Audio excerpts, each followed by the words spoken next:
Welcome to this update from the Latin American and the Caribbean region at Global Ministries. It is a pleasure for me to share with you an update regarding the COVID-19 pandemic and how this pandemic is affecting countries in the Latin America and the Caribbean region. My name is the Reverend Angel Luis Rivera Agosto, and I am the Area Executive for Latin America and the Caribbean at Global Ministries.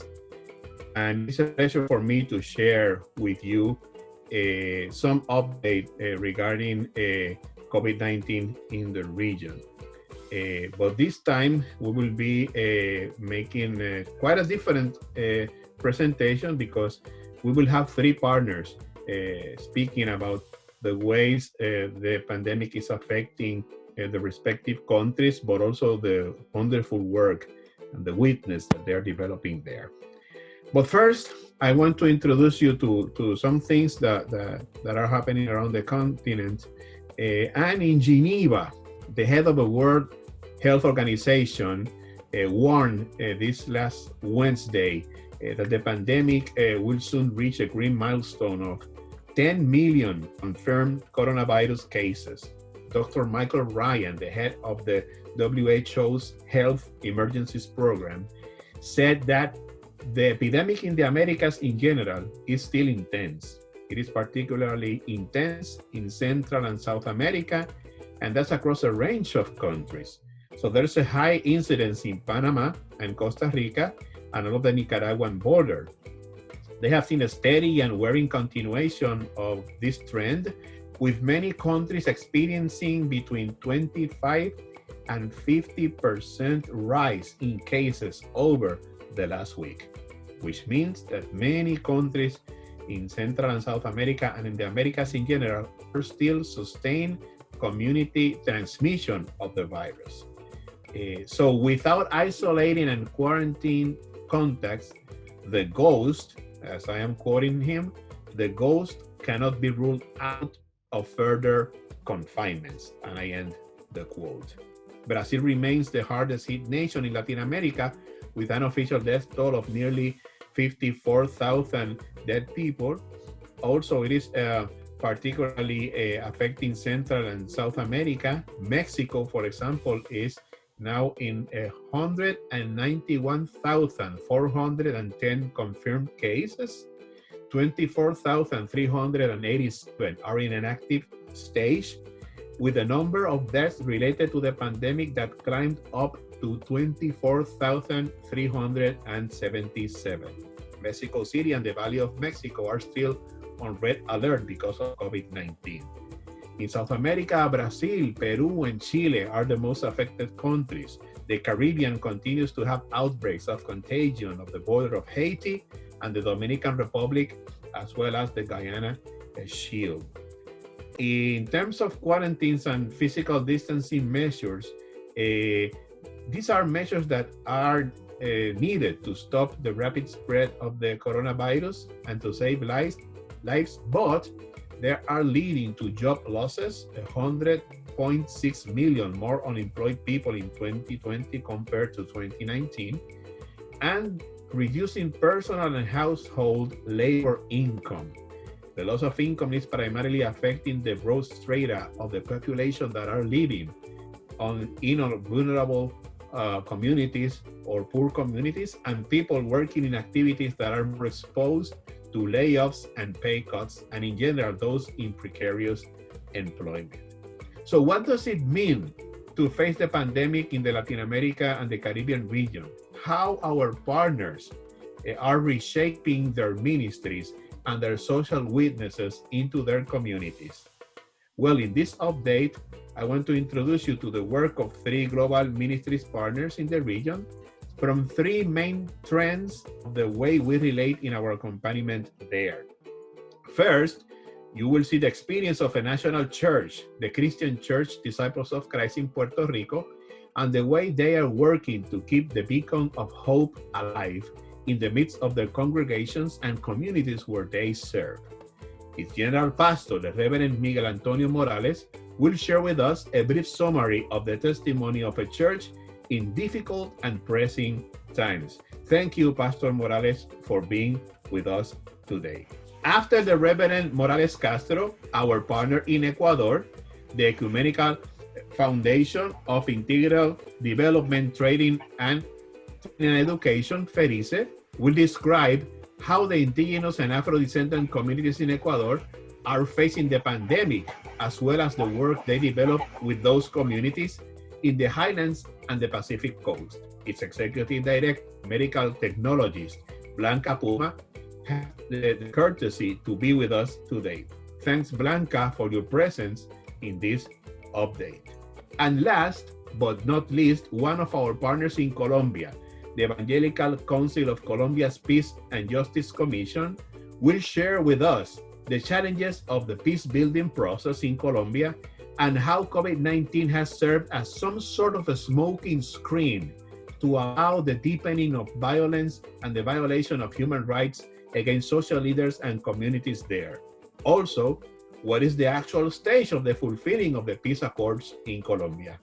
The Reverend Pablo Moreno, its executive director, is here to present the work of the commission. Thanks, Pablo, and all of you, dear brothers and sisters, welcome.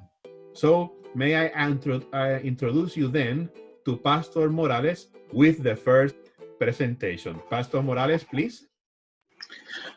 Thank you very much, Angel. It's a privilege.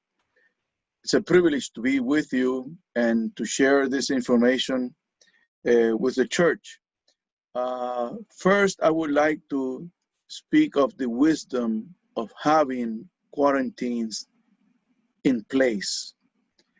It has a high cost economy, but it saves lives. And I would like to share with you today's dashboard of the in Puerto Rico.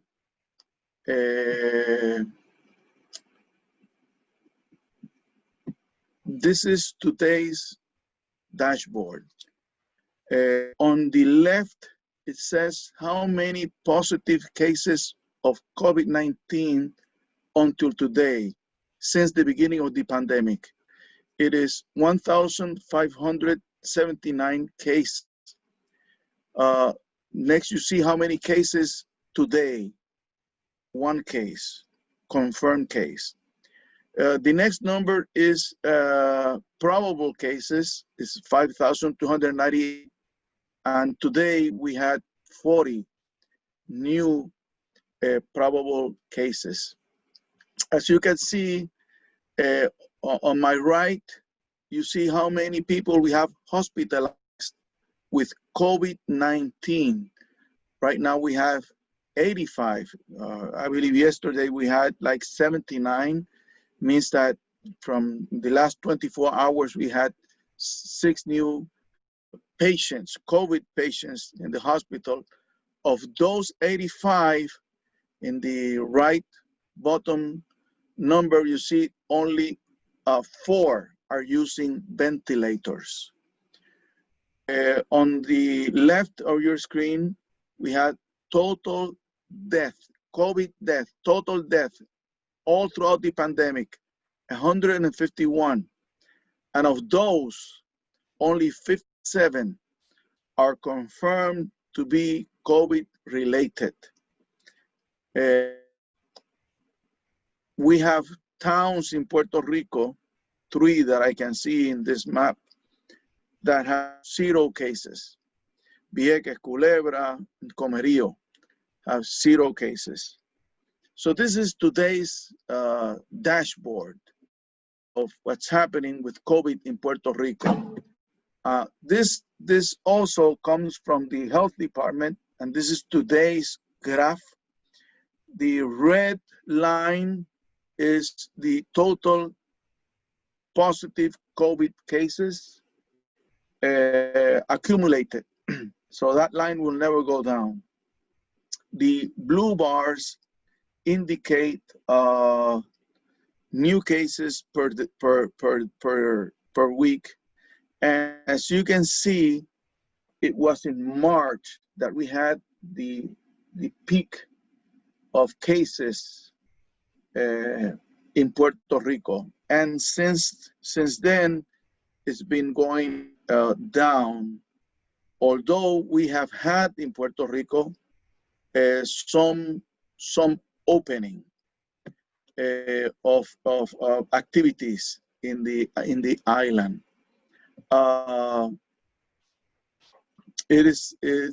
I believe that having quarantines has a very high economic price for Puerto Rico. That means $6,600 million. That's because we had to close. 45% of the private sector is unemployed, and that came after earthquakes in Puerto Rico cost $8,500 million. So this year we have lost $15,100 million because of earthquakes and the pandemic. That has brought a very, very big psychological stress to many Puerto Ricans. We have COVID beds in hospitals that are not being used, but beds in the mental health hospitals are full to capacity. It's very, very difficult to hospitalize someone today because of mental health, because those beds are all full. That's our big problem that we have. We have a mental health issue in Puerto Rico. Now, our congregations obviously have not met physically, but we have been doing tremendous work using the internet, phones, radios, and we have given the opportunity of new ways of being church, something that we don't want to lose when we return to our sanctuaries.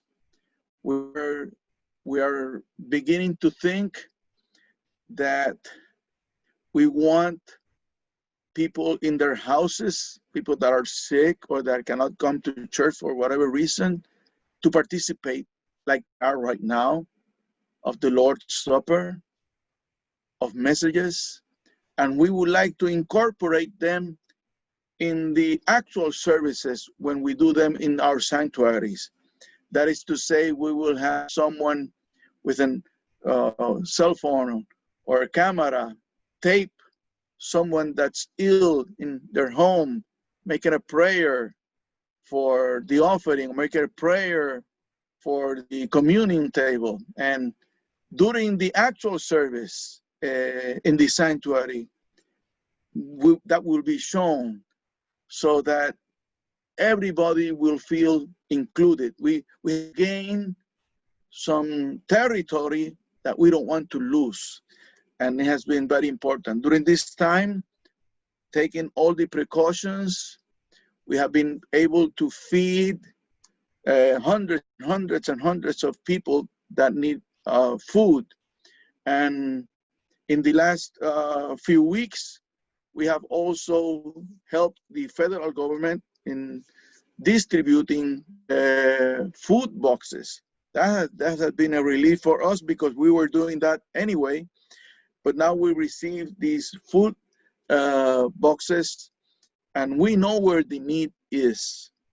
And we have done great stewardship with those resources. Like I said, one of our biggest problems is the mental health issue. That is why in the congregation services and the services that the central office gives. In the beginning of the pandemic, we have every single day we had a program. Then it went to 3 days a week. Now we're doing once a week, but we have had psychologists from our congregations give counseling. We have had words that give faith to the people. And to us, that has been very important. And we want to do that in the future. We are writing a book for Sunday school. It's on integral health. It has, it treats depression, it treats resiliency. It talks about having self-confidence. We're using our psychologists writing them, but we're also using the bishop of the Methodist Church. He's also a psychologist, Dr. Waldemar Purcell, Justo Gonzalez, Paulo Jimenez, among others who are writing articles for this, because we want every Sunday school to be a therapeutic center, healing center, where people can have an opportunity to speak out about their loss, speak out about their hurt, and to receive a word of faith, counseling. And we believe Puerto Rico needs this very, very much. We have also been taking pastoral care of social groups that are trying to fight for what they believe is just. Pensions in Puerto Rico, for example, are being cut, and it's a tremendous pressure, economic pressure for those families. And we have been pastoring and mentoring the people that are looking for justice. And we know that the next few years, because in Puerto Rico we had, for the past 10 years, we have had a deep recession. Some people call it a depression. We have had 2 hurricanes, earthquakes, and now a pandemic. And we believe these next few years are an opportunity for the church to be an integral part of what's needed to lift the hearts of many and to reconstruct the people are in our island. Well, thank you very much, Angel, for this opportunity. If there's any question, I will be glad to answer it. Thank you, Pastor Miguel Antonio Morales, General Pastor of the Christian Church Apostles of Christ in Puerto Rico, for this summary of the work and the witness of the church in Puerto Rico. Let me then introduce you to our friend Blanca Puma from FEDICE in Ecuador.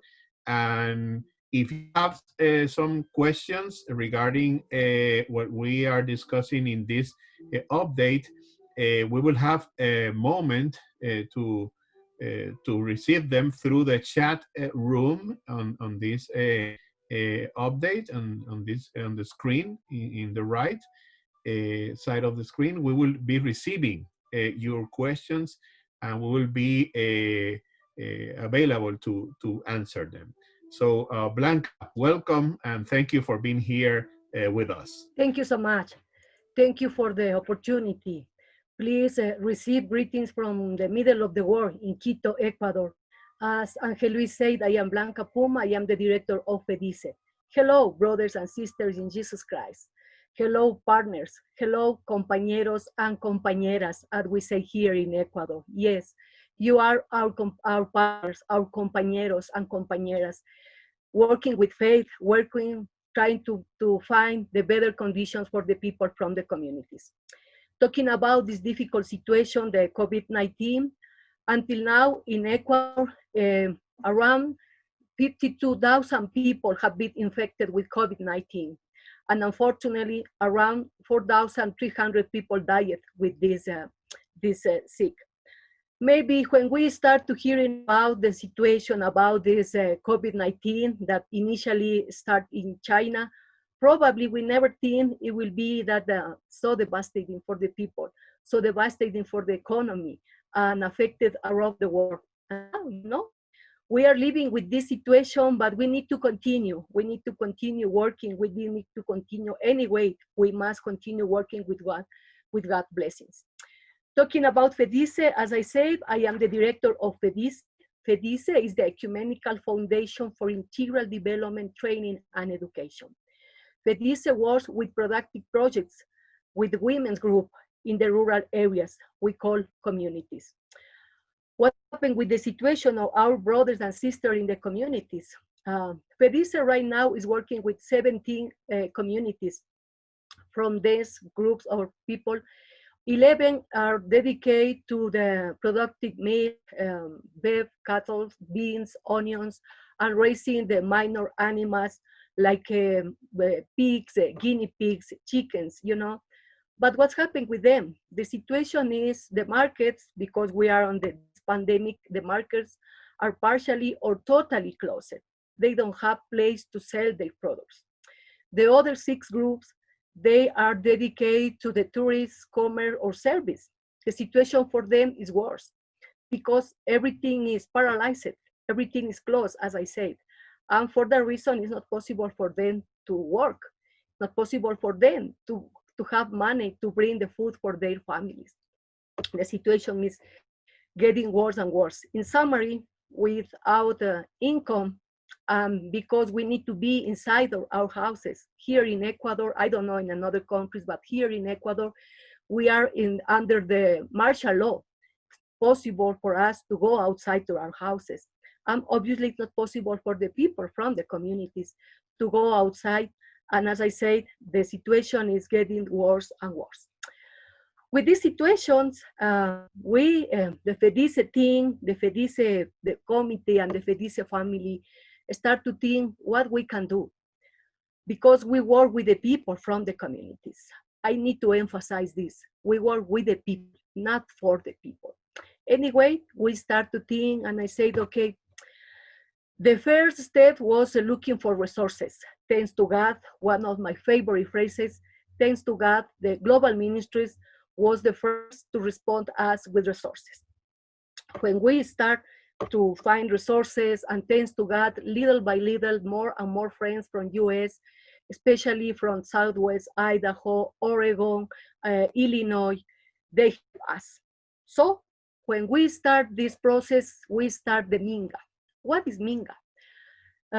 Probably for some of you are familiar with the Minga. Minga means work together.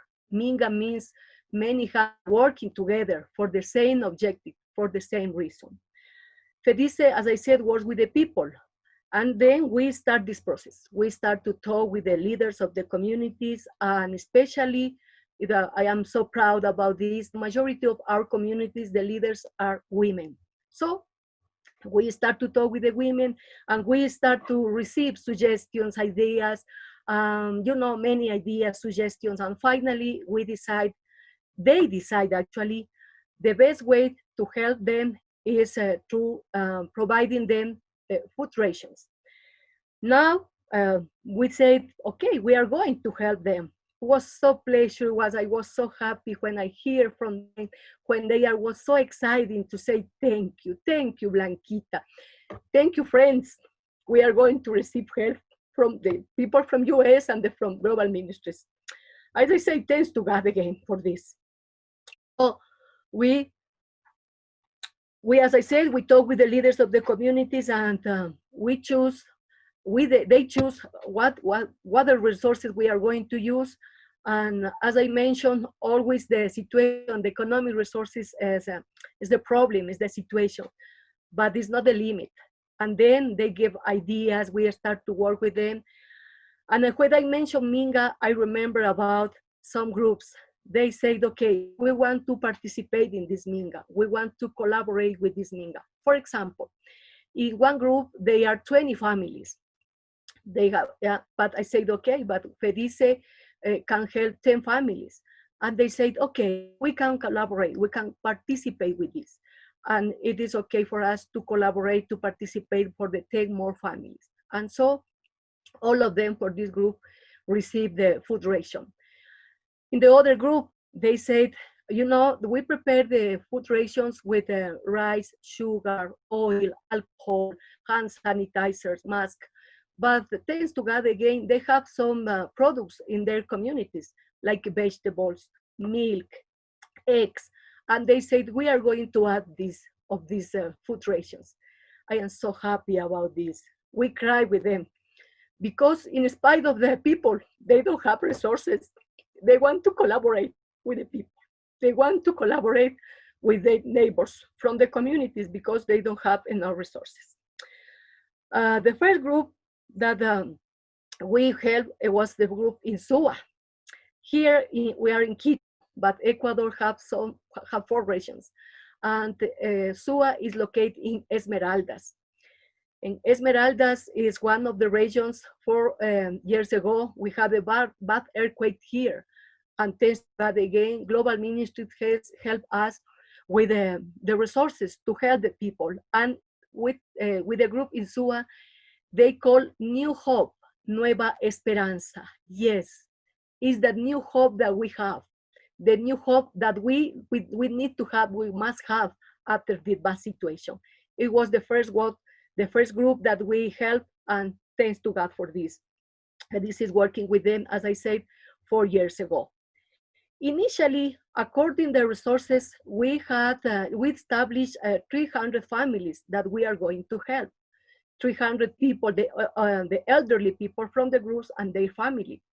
But I said, this Minga with this situation until now, thanks to God again, 410 families was helping. 410 food rations we delivered inside the communities. Of course, we need to continue working with this. We need more resources, but I said we are working with this. We are working, trying to obviously to take the situations, to take the measures, the hand sanitizer, the alcohol.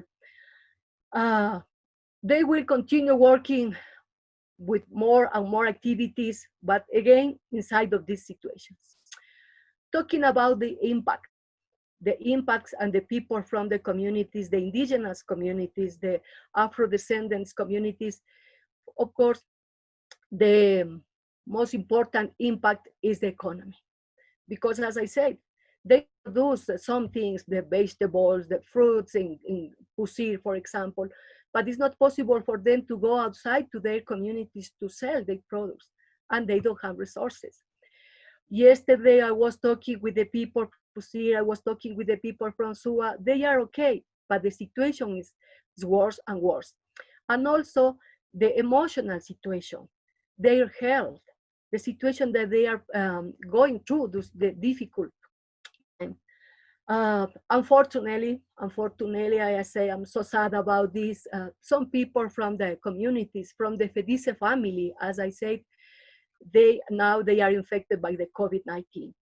And for the reason, and in according to the law here in Ecuador, for now, the FEDICE team is working from the security of our homes, obviously with the means to meet with the people, to talk with them, to receive hugs from them, but it's not possible now.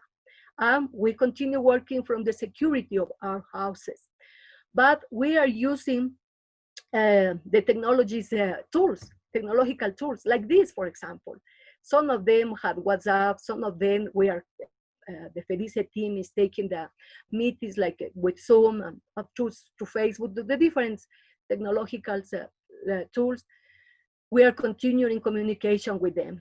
You know, asking how they are, asking how we can help them, talking with them, encourage them. Yes, I am not a pastor, but I have many friends. I have many brothers and sisters from the communities, and Sometimes I need to talk with them. I need to cry with them. I need to smile with them sometimes. But the main idea also, we are teaching them. What is teaching about the three main steps, the three main situations that we can do in order to avoid the COVID-19. The first, wash our hands.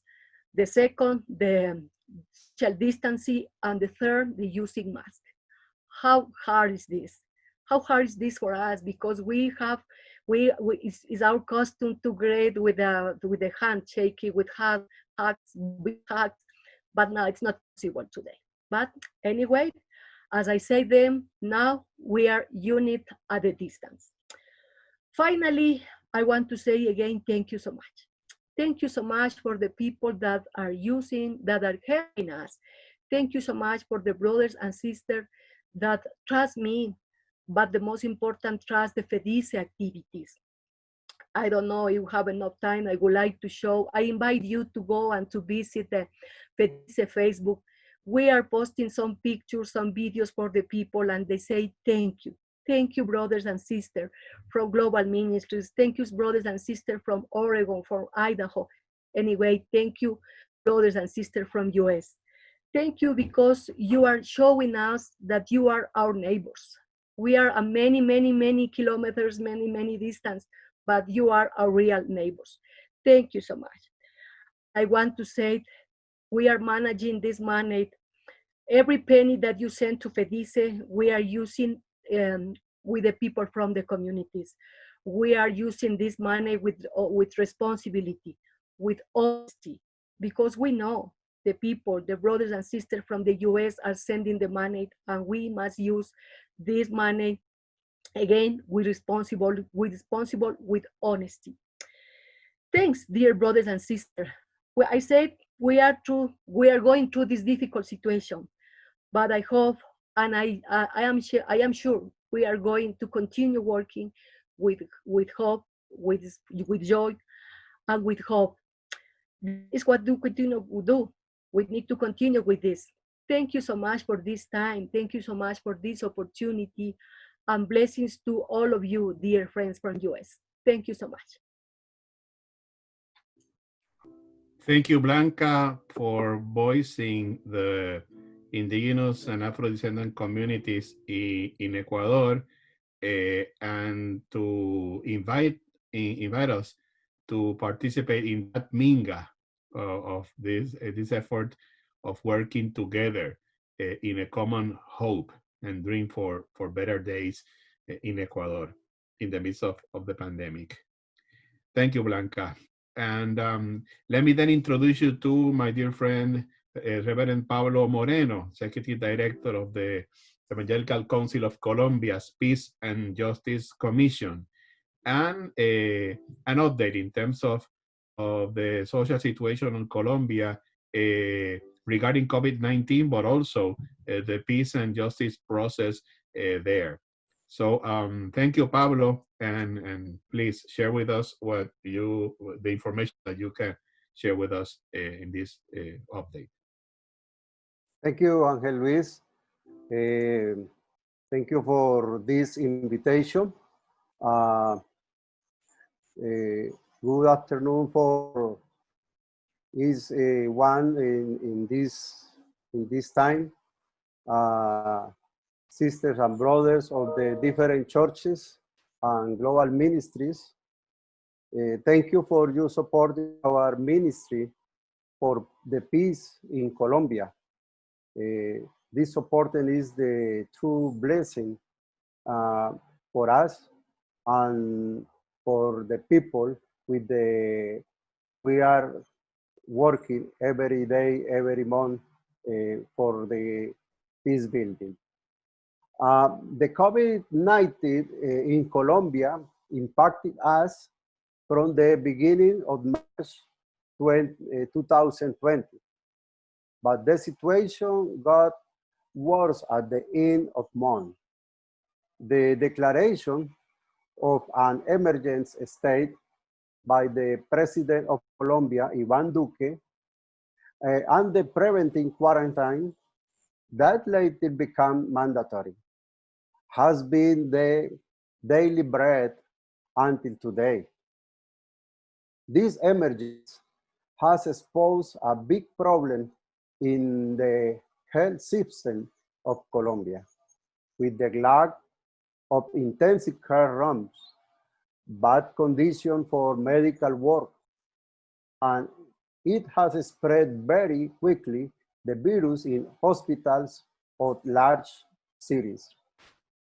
The statistics for this situation present in this moment, we have 70,113 confirmed cases, 31,671 recovered, 2,490 deceased. This situation for Colombia presents other problems, other consequences. The pandemic has driven people towards informal employment, and the seriousness of the socioeconomic situation of the poorest and most vulnerable in the country. Colombia has a 47% of the workers with informal conditions. They have not access security, social security, or health system benefits, and they live from daily income. Women had been exposed to domestic violence as never before. 104 feminicides have occurred during the quarantine. This situation reflects the culture of a patriarchal society. The protection laws are not being applied, and the background justifies the violence as provocation for the women. The COVID-19 has exposed the country's unlimited political corruption. Governors and mayors have been investigated for misusing the resources obtained to support the population in this emergency. Aid for needy families has been distributed in several cities. And in some cases, like buying food, the prices have been increasing, showing a higher cost than the real one. This situation has distracted the attention of the important uses, like the funding of the past presidential election, for example, in which drug traffickers had an active participation, which was verified with the publication of records made by the investigators of drug trafficking. The violence against social leaders does not have an end. 25 leaders had been killed in this quarantine, and almost 100 in 2020.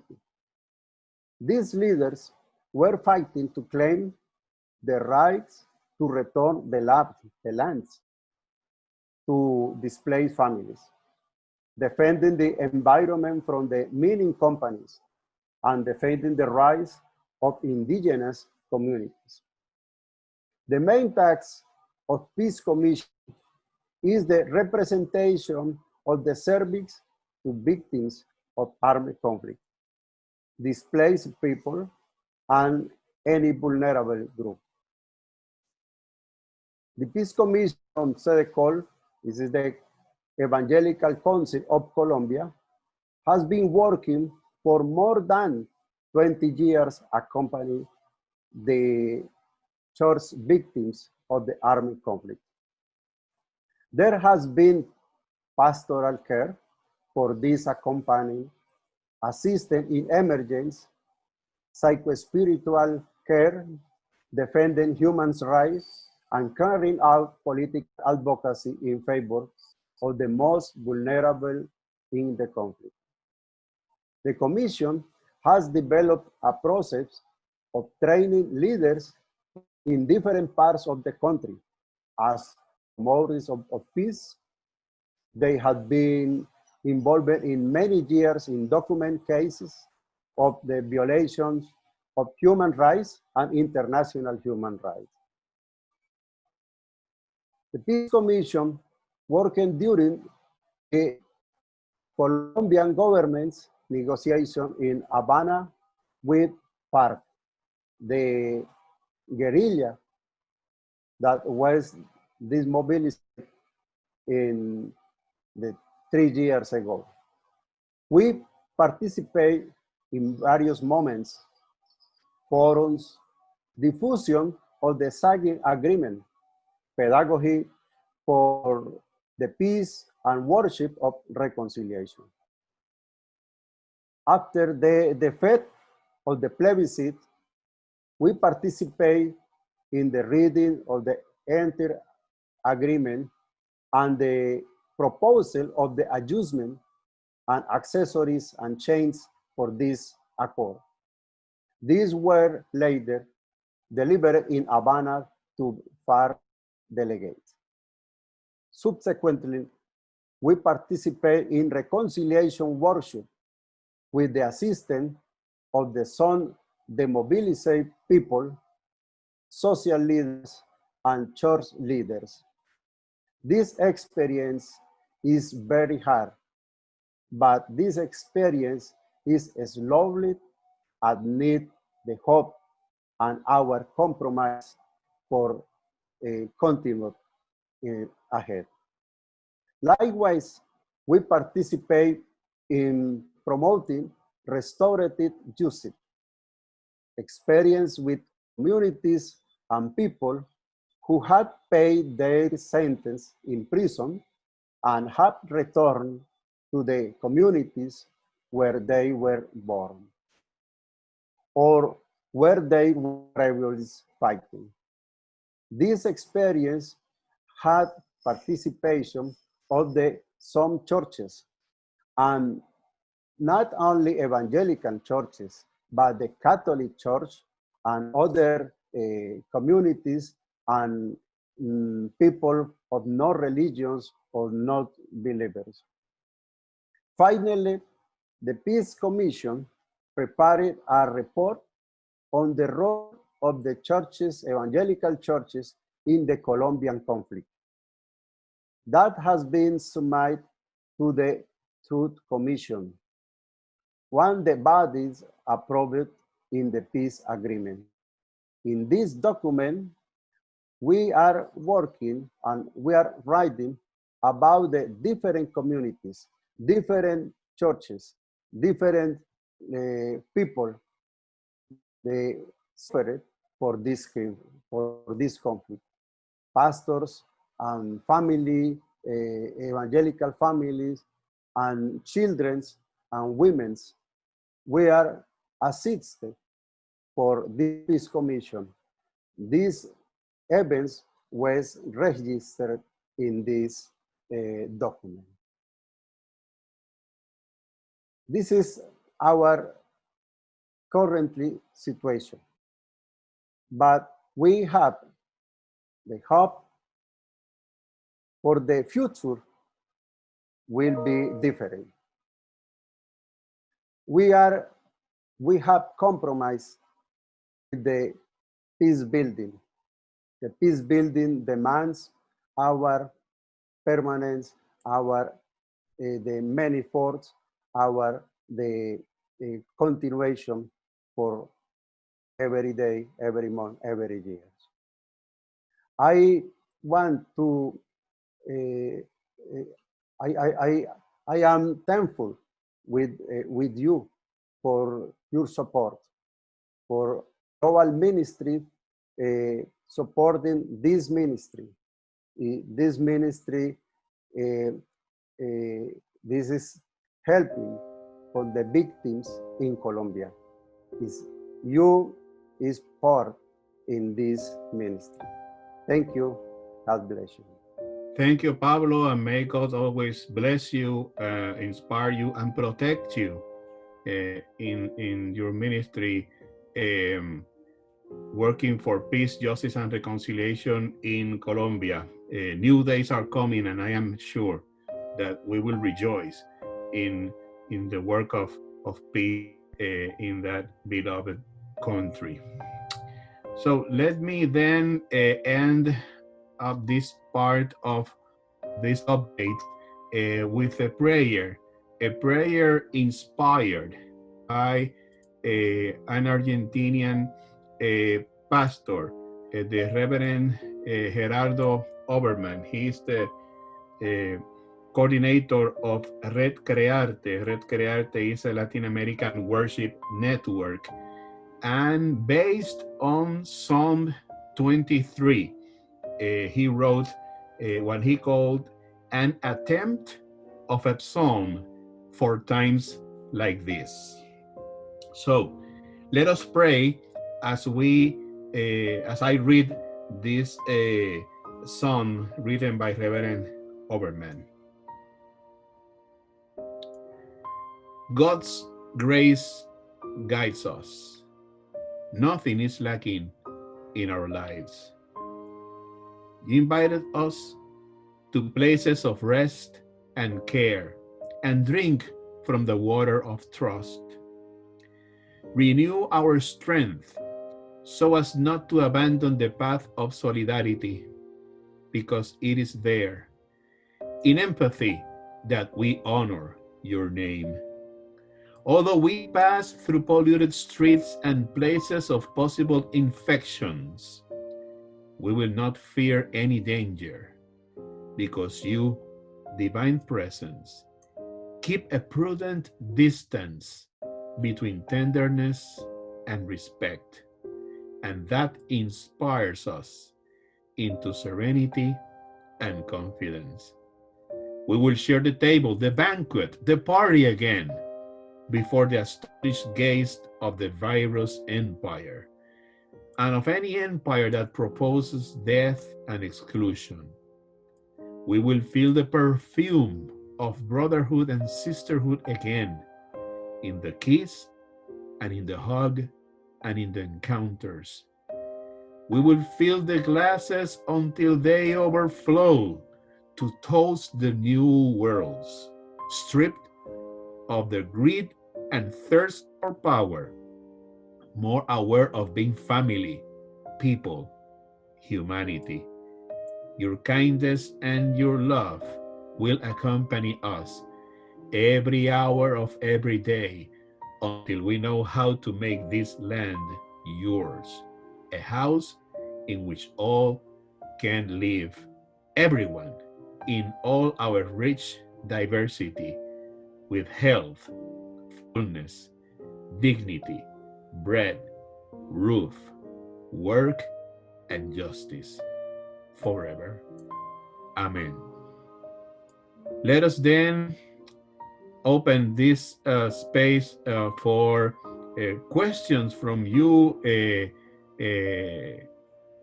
and you can share your questions in the screen, in the chat room.